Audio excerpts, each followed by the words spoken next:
Cape Ann Report, and I'm your host, Maureen Aylward. Our topic is attracting and engaging new art audiences, and I'm here at the table with Bob Armstrong and Whitney Armstrong from iartcolony. It's a gallery in Rockport, and Jaqueline Ganim-DeFalco of Cape Ann Designs, and she does a lot of other things on Cape Ann. So thank you all for being with me on Cape Ann Report. Thank you, Maureen. Sure. Well, this is an important conversation, attracting new art audiences and engaging them here on Cape Ann. And while we do have a significant traditional art scene up here, nice things and traditional things can be shaken up, right? So, Jackie, we're going to start with you.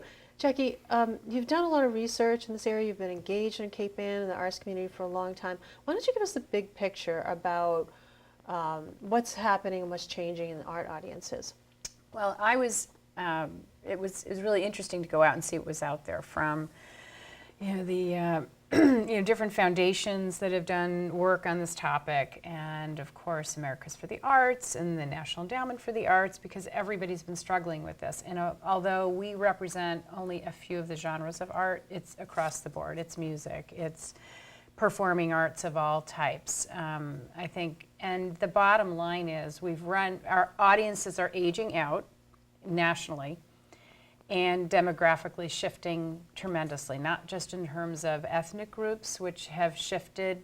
The statistics are really scary, especially even in the big institutions who's running them. They're very biased. They sort of follow they actually follow sort of the corporate biases demographically, even much worse, because it's a slower moving thing, like in the museum world, for example. So those are issues, but also, which has been brought up in other conversations, lifestyles have changed so much. There's 9 to 5, even driving into an office. I mean, it's all so changed, and of course technology is at the root of that.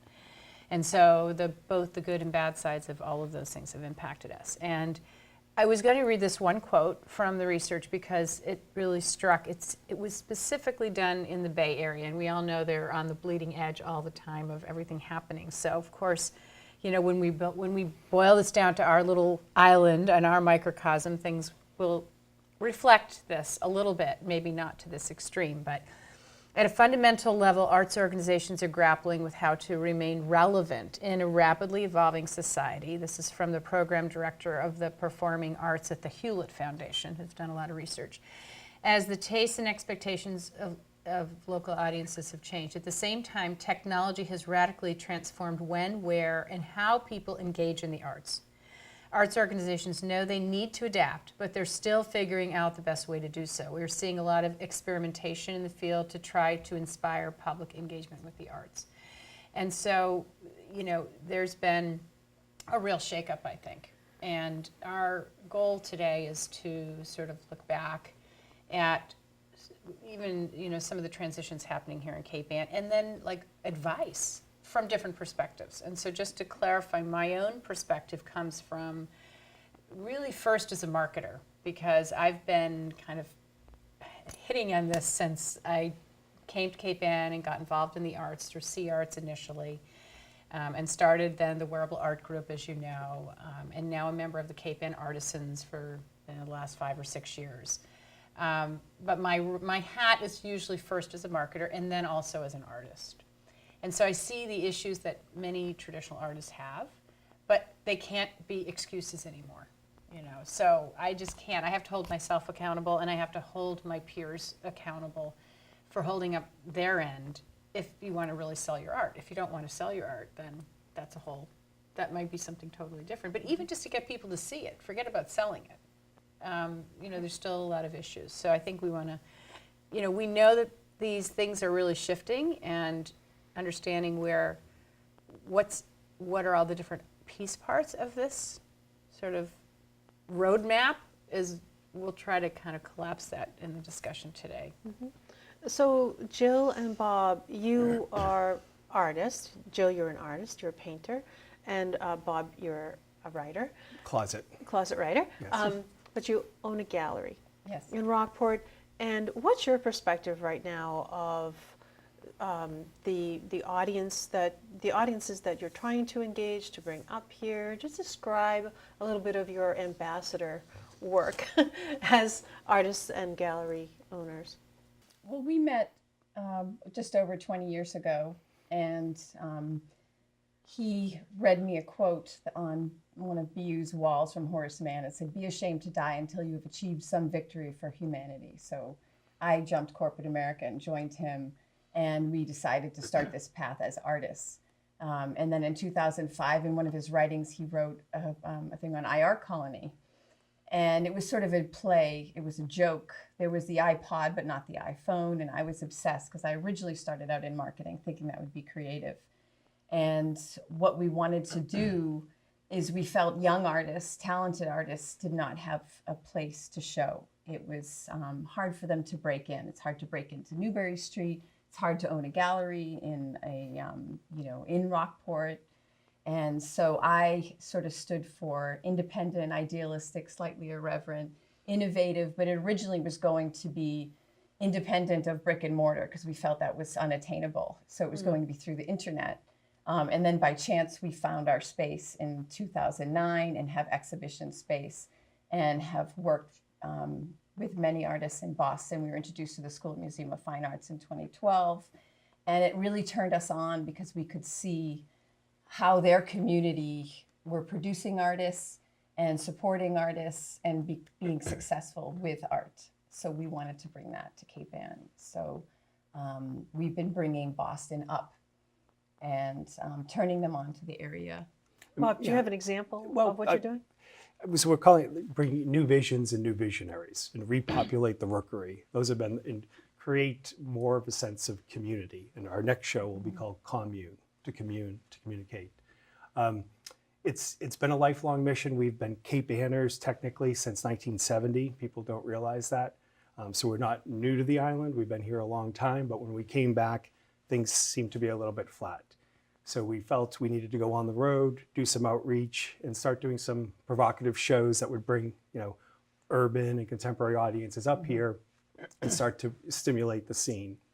And I would say that has worked to a large extent. It needs to be done by more entities, and there are some other entities on Cape Ann doing some significant work, but we need to make it relevant again, the scene, and that is the utmost of importance because we don't want to become a museum culture and a bunch of condos, and that's why we work hard at this. Exactly. The Rockport, go ahead. No, please. The Rockport Art Association approached us for sort of a brainstorming period. They said, how can we, bring new audiences up? And we said, why don't you put on a show with, say, the School of Museum of Fine Arts, faculty and alum, put together a show to introduce Rockport to what contemporary art is today. I think they've been afraid of what is contemporary art, Is it the gum thrown against the wall? And so we tried to pull together, so then they offered to have us do it. So we pulled it together and we tried to have a diverse group, but have art that couldn't be denied. What? Like what is that? A diverse group and the art that can't be denied. Give me an example of what kind of pieces that you were bringing.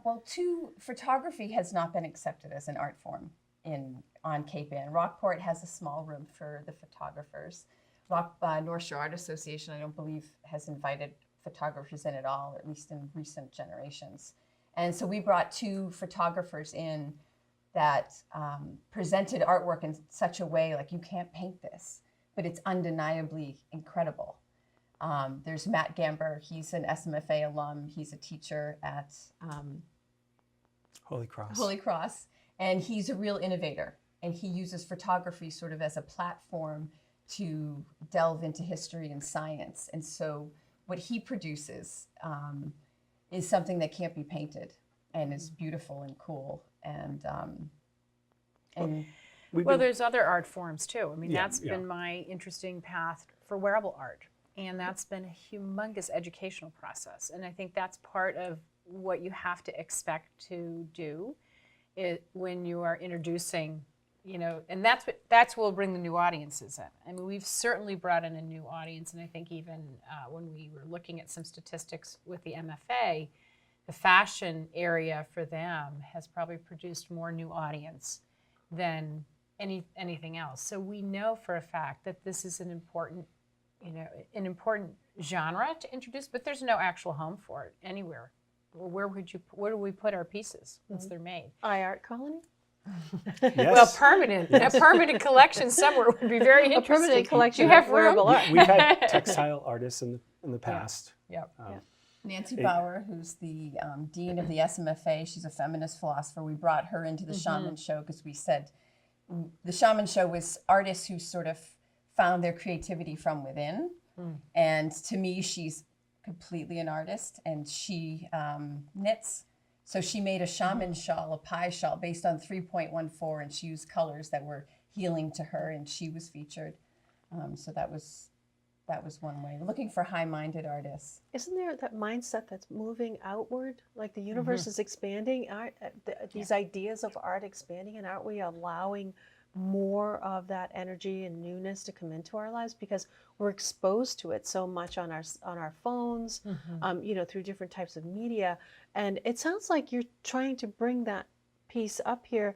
And so what are some of the other thoughts that you have about audiences, introducing them to new forms of art or these new provocative shows that you're having? And we have a piece sitting here on the table. I just want to recognize that. Maybe tell our viewers about what you're doing with Motif Zero.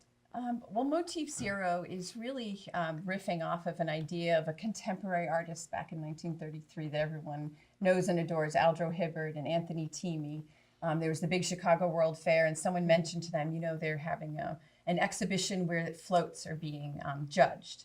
So they built a float of Motif number 1, drove out to the Chicago World Fair, 80,000 people, standing ovation, and won first prize, and it went viral. And we feel like the art community has sort of waxed and waned since then. And so what we want to do is recreate that, but with a motif of the 21st century.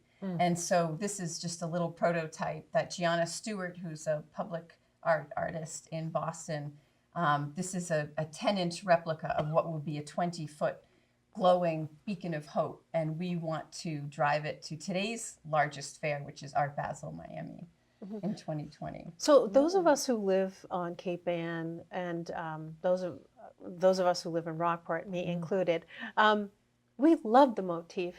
The motif is beloved of artists around the world. There's something about this iconic fishing shack that makes a difference in people's lives. And so is that what you're getting after, like that deep innerness, that connection that we have to this place? Well, we also feel like this is sort of the seed of art in America. We asked Tom Nicholas, who's the oldest National Academy, maybe on all of Cape Ann, and we did a show in 2015 and invited 18 artists to do their interpretation of Motif number 1. And he said, the landscape, the building, you can't find it anywhere in America except Cornwall, England. And then, as I said, we invited an artist who makes fun of things, and he's clever and wonderful. And we thought, give him Motif number 1 and see what he'll do with it. And he just fell in love with it as a composition and ended up doing a representative piece, several pieces of Motif number 1. And it's sort of an icon, sort of hanging in the balance. The sea is about to carry it away. It's worn. What is its fate? So we want to rejuvenate and put it back on the map. So you're bringing this back to life. You're bringing this float idea back to life. You're going to, the artist has made a replica, or is going to make the replica? Yes. This is the small replica. This is the small. We need to raise money for the 20-foot. But this did travel to Miami and to New York City to the Armory show. So it has been seen by a decent amount of people with a great reception. And we think this could be a big spectacle public art event in 2020. We encourage Cape Anners to come down when we pull this off. And Gianna is a magician. And to go back to your point of it being a spiritual structure, we do feel that there is something there. And that's why we've decontextualized it and deconstructed it and trying to resurrect it as a new vision. And that's what Gianna's done here. And we can get the community behind this. We've been working with Rockport Exchange, other artists. It would take a village to make this thing, float or travel down the eastern seaboard. But it's amazing that you're about to take this on the road as a symbol of art in America, and it's motif number 1, and it's from here. And there's so much. That's actually motif 0. It's motif Oh, zero. motif 0. Right. But it is- represents it's- It yes, motif represents the number 1. essence of motif Yeah, number Yes. it's one. the next Thank you. incarnation. Infinitely. Thank Right. you, Jackie. Yeah. Well, Thanks, because I think that's really significant, and Yeah. that's what they're doing here. I mean, what these two are doing is melding the best of the old and the new to raise the bar in such a creative way that, I mean, not everybody can think the way Jill and Bob think, I have to say. And you think in such a thoughtful way about how to take, without offending what's here, but recognizing that things have to change, right? I mean, that's the beauty, I think, of what they do. Right. At the same time, you're doing it with, something that's so important in not just in this microcosm, but also that's happening everywhere else, which is this kind of really intimate collaboration. One of the examples I found in the research that I thought was so interesting was 3 or 4 arts organizations that were in different genres identified like 10 of their common best audience members and created like a special club of these people and gave them special experiences. And they were definitely a younger, more diverse, group that they represented, but they shared, these 3 arts organizations got together and they kind of shared these people and made them their ambassadors, and that's part of this new thinking is, creating ambassadors, and you've become ambassadors of Cape Ann. You've gone into Boston and you've been to Art Basel. I mean, you're working hard. You're rolling up your sleeves, and this is why I wanted to do this with Jill and Bob, because I know how hard they've worked. It doesn't happen easily, just like the work we've done to open up an entire new art genre, or even take an older group like this group and get them to think differently. The Cape Ann Artisans. Cape Ann Artisans. Right, with the know. tourists coming up. So what is your vision if you were to just, sweep everything up off the table and rebuild an art scene, or what would you like to see? Cultivating and nurturing younger and emerging artists, absolutely, and outside artists of significant talent.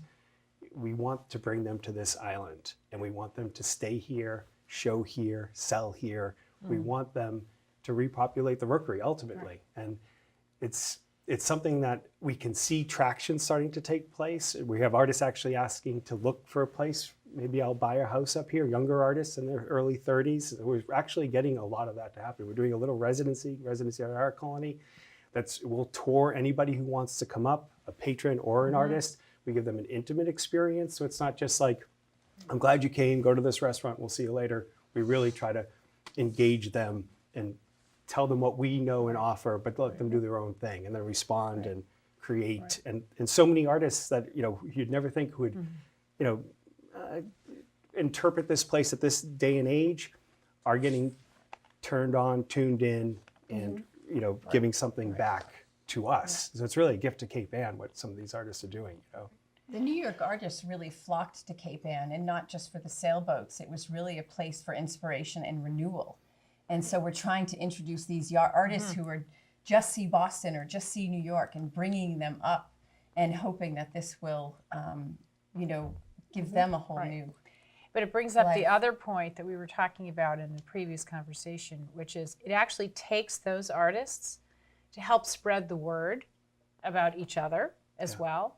And that creates the buzz for buying this whole, new genre of art of all forms. And so, you really need, those artists will also inspire buyers of their, sort of, you could say either age group or demographic group, but you definitely need to have the combination of both the artists and the buyers, that are coming here. And I think the other thing we were talking about that's really important is not just the person, on a piece of paper, but the person really coming to life in terms of who they are and their story and what they represent, because that's the other important piece to connect, that has to get connected in, for this whole idea of engaging the new audiences.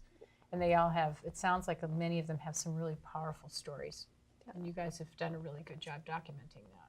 And we need to take advantage of the youth because they are the social media gurus. Yeah, I was just going to ask that. Like, how do you see Yeah. sharing of art changing through social media?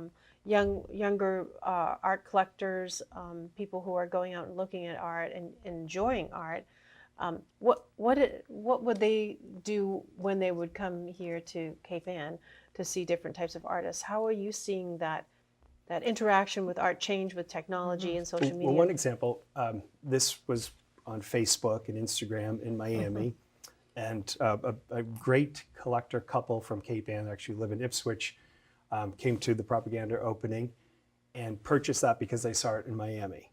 In on New York Facebook. City. In And New they York said, City. has it left the United States yet? So they And are I going said, to take "Not this to yet." Europe for us and have it travel. But you know, Right. it's amazing what these social media technologies can do for instantaneous sales, and you just don't even know the impact you're actually having. You know, I hadn't seen them in 4 or 5 months. They show up at the opening.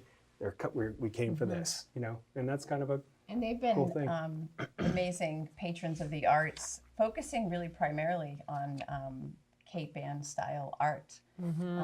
But this has inspired them and got them very excited. So we're very excited. What do you think of the challenges? I mean, Jackie, you mentioned a number of them, but what are some of the challenges to get things to change up here, whether it's bringing in new contemporary art or engaging new audiences? We do have a lot, certainly, of different types, a diverse type of art up here, but what do you think some of the challenges are to open those doors? Okay, I just want to go back to the social media thing because Instagram seems to be the most powerful tool right now, specifically for this type of art, for visual art. But there's also Spotify for music. I was just reading, we're talking about like 75% of this newer audiences, millennials and Gen X, Y, looking at things online first, experiencing things online first, which means that we have to have the freedom to walk into a gallery and a museum and take a picture and talk about it and share it. And that is that not allowed? in many Right? cases, In many places not. it's not allowed. It's I think a lot also of galleries are intimidating to Yeah. go into. They are no, for but me. it's also not. It's just either the artist says I don't want any pictures taken. The place says you can't take pictures. Museums are still very much, not all of them are open that way, and yet the examples and the research that I was doing were that the museums that allow people to come in and film things and use it for a TV commercial or something really unusual, actually their audiences change significantly just because of one event like that, letting the space itself Make be it opened up accessible. and make it more accessible. And so I think those are some of the challenges people have to deal with because they're not used to that level of sharing and we're so worried about somebody's going to copy something. We're Right. so far beyond that now. Yeah. There's so many ways to do that. You have to be able to take advantage of these kinds of tools. And not just from a pure marketing standpoint, we're really talking the social part of social media, me sharing my experience with you, Maureen, Right. and getting you excited about It's it. a game changer. I mean, on Instagram you can see a photograph and then want to go. How are you using social media to promote your innovative shows? Well, I think part of social media is not just, we try to post as much as we can, but all of the artists that we have been connected to, they are all over social media. So we are constantly sharing what they're posting. And the more pieces that are shared and posted and liked, it just generates this energy.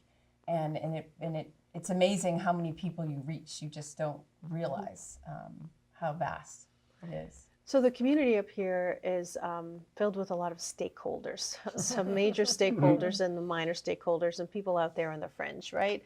And so when you're, in your experience of what you've brought forth, what kind of advice do you have for some of these stakeholders, whether it's artists or gallery owners, people who are interested in buying art, maybe it's just art lovers. What ways of engaging the audience? Advice on that, Bob? I mean, I would say, again, supporting the young, and bringing that youth culture here, because they will ultimately tell their story and our story. And that, to me, the demographics don't read well for the future of Cape Ann. For artists and patrons alike, we really need to repopulate the Mercury. We keep hammering that point, but it's the time is now, and the writing's on the wall, and this is our moment where we can, initiate that change and just, buy art of emerging artists, encourage them, let them stay at your place, let them do mini residencies around here. A lot of things like that would really get it going, but make them get turned on to the place, not just let Welcome them, them. make them feel part of it and encourage them, and then let them show, I think also showcase. the existing artists are afraid. They're afraid of being pushed out. And what they don't realize is if they don't repopulate the Rookery, if they don't encourage young artists, it's going to die out and they won't be remembered because no one will be here to tell their story. So they've done their job. This place is a mecca for traditional Cape Ann style art. And to remain a mecca, we need to move forward and just flood the place with artists and everybody will sell. Jackie? But mine has always got to be about connecting the artists and their audiences and their buyers. And so I believe that artists really have to be out. They have to do what Jill and Bob have done, which is get out of Cape Ann. If you're spending 75% or 80% of your time here and you're not getting out to other places to go find your new patrons, you need to do a little bit of that, and you need to be able to tell your story. And if you can't, then have to work with somebody to tell your story, because the story is it right now. As you know, that is the most powerful tool that we have, and it's the only thing that's authentic that you can own. And that's what especially the younger buyers are looking for. They want to connect. They want to connect their values to the values of the art they're seeing and to the person who's making it. Maybe that's always been the case, but it's that case on steroids right now. And so if you can't tell your story, it's going to be really hard for you to find those folks. And sometimes you really have to get out of your comfort zone to do that. Right. Or walk into a gallery. Right. Walk into a gallery. Go to one Yeah. of our local museums. Walk in. Engage. Go on the artisans tour. Right. It's just from a standpoint of people who live here too. Yeah. Get out there and cultivate your own understanding of what's here. And organizers have to think differently. They have to work with each other, try new things, try pop-ups, try new locations, put unusual things together. I mean, I'm always experimenting and trying to innovate around that as well. Can I say one? Sure. One more quick. We have a great scene. We actually have a great scene. We just need more. So I don't want to say that what we have isn't adequate, but we just need massive stimulation to push us into the future, so it continues. Together. Yeah. Like the resources from the Writing Center. Somehow they don't merge with the artists. And if we could merge them, I think that could be a powerful communication. Yeah. Well, collaboration is key up here. Yes. Yes. Right. Well, Bob Armstrong, Jill Whitney Armstrong, and Jaqueline Ganim-DeFalco, thank you for joining me on Cape Ann Report. It's been a pleasure to join your conversation. Thank you Fantastic. very much for Thank you. having us. I'm Maureen Aylward. Thanks for watching. Engage with us on social media. You can see Cape Ann Report on Facebook. Until the next time, take care.